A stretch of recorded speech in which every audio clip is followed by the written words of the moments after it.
এই শোনো না গো, ফেসবুকে গিয়ে আমাদের এমবি ডায়েরি পেজটি লাইক করে বেল বাটনে ক্লিক করে আসো না প্লিজ। সম্পর্ক গড়ার ক্ষেত্রে যে আপনাকে ভালোবাসে তাকে গ্রহণ করবেন নাকি কাউকে ভালোবেসে আপনি কাছে পেতে চাইবেন, এই প্রশ্নের মুখোমুখি সাধারণত আমরা অনেকেই হয়ে থাকি। দেখা যায় আপনি যাকে চান সে আপনাকে চায় না, আবার আপনাকে যে চায় তাকে আপনি চান না। অনেকটা এরকমই।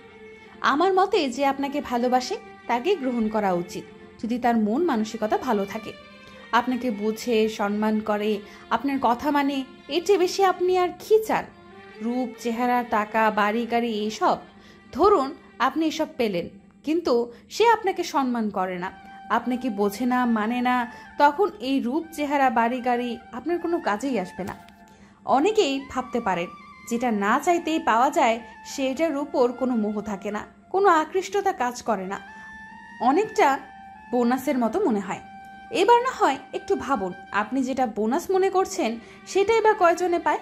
মনে রাখবেন, যে আপনাকে ভালোবাসে সে আপনাকে পুরোটা দিয়েই ভালোবাসবে, আর যাকে আপনি পেতে চান সে আপনাকে পুরোটা দিয়ে নাও ভালোবাসতে পারে। যে আপনাকে ভালোবাসবে সে সব সময় আপনাকে হারানোর ভয়টা করে যাবে, আবার আপনি যাকে ভালোবাসবেন তাকে আপনি সব সময় হারিয়ে ফেলার ভয় করে যাবেন। এবার আপনিই বলুন, হারিয়ে ফেলার ভয় করতে চান নাকি কেউ আপনাকে হারানোর ভয় করে যাক সেটা চান?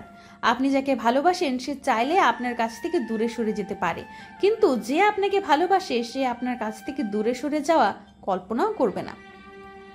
যে আপনাকে ভালোবাসে সে হয়তো আপনার মন মতো নাও হতে পারে, কিন্তু আপনি চাইলেই তাকে আপনার মনের মতো গড়ে নিতে পারেন।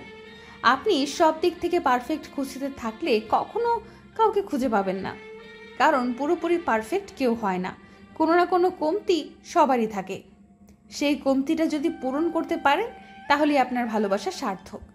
যে আসবে সে এমনিই আসবে, তাকে খুঁজে নিয়ে আসতে হবে না। কালবৈশাখী ঝড়ের মতো করে হঠাৎ করে চলে আসবে।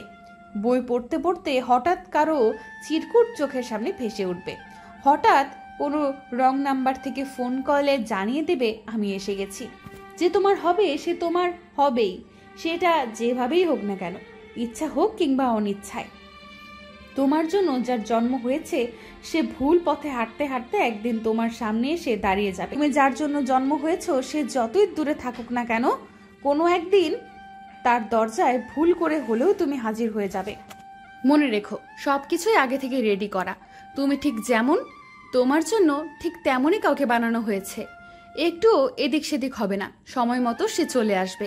এর মাঝে তোমার জীবনে যত মানুষই আসুক না কেন তা শুধু ক্ষণিকের হয়ে ভেসে আসা মানুষগুলো অতীত পাখির মতো এসে মনে নাড়া দিয়ে চলে যায়।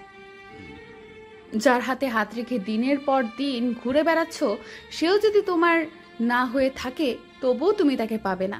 কোনো না কোনো কারণে তোমাদের বিচ্ছেদ হবেই। কালেমা পড়ে কবুল বলার আগ পর্যন্ত তুমি কাউকে শিওর দিয়ে বলতে পারবে না সে তোমার হবেই। বিয়ের আসর থেকে মেয়ে পালিয়ে যায় কিংবা বিয়ে ভেঙে যায়, এমন ঘটনা অনেক আছে। তবে কেন কাউকে পাবার জন্য এত আয়োজন? কেন অন্যের জন্য নিজেকে পরিবর্তন? তুমি তোমার মতো করেই থাকো, দরকার হলে নিজের জন্য নিজেকে পরিবর্তন করো, তবুও অন্য কারোর জন্য না। নিজেকে এমনভাবে তৈরি করো যাতে সবাই তোমার জন্য মাঝপথ চেয়ে বসে থাকে। যে নিজেকে ভালোবাসতে জানে সে তার ভালোবাসার অভাব হয় না। যে তোমাকে ভালোবাসবে সে শুধু তোমাকে না, তোমার ভালো মন্দ, দোষ গুণ সবকিছুই ভালোবাসবে। যদি তুমি কারোর জন্য নিজেকে পরিবর্তন করো তাহলে তুমি তার হাতের পুতুল হয়ে গেলে। সে যেভাবেই চাইছে তুমি সেভাবেই নাচতেছো, আর কারোর হাতের পুতুল হয়ে যাওয়া মানে হলো তুমি মূল্যহীন। অধিকার খাটাতে সবাই পছন্দ করে, তবে সব ক্ষেত্রে অধিকার মেনে নেওয়াটা বোকামি। যদি কারোর ইচ্ছা অনিচ্ছার প্রাধান্য দিতেই থাকো তাহলে একদিন তুমি তোমাকে খুঁজে পাবে না। তোমার ইচ্ছা অনিচ্ছাগুলো তার অধিকারের কাছে মাটি চাপা পড়ে যাবে। এভাবে যখন তার সম্পূর্ণ অধিকার খাটিয়ে ফেলবে তারপর সেও তোমাকে ছুঁড়ে ফেলে দিবে। তাই নিজের মতো করে চলো, নিজের মতো করে বাঁচো। মনে রেখো, যদি কাউকে পাবার জন্য তুমি নিজেকে পরিবর্তন করতে থাকো তবে ধরে নাও তুমি তার জন্য নয়, বরং অন্য কারোর জন্য নিজেকে পরিবর্তন করে যাচ্ছ।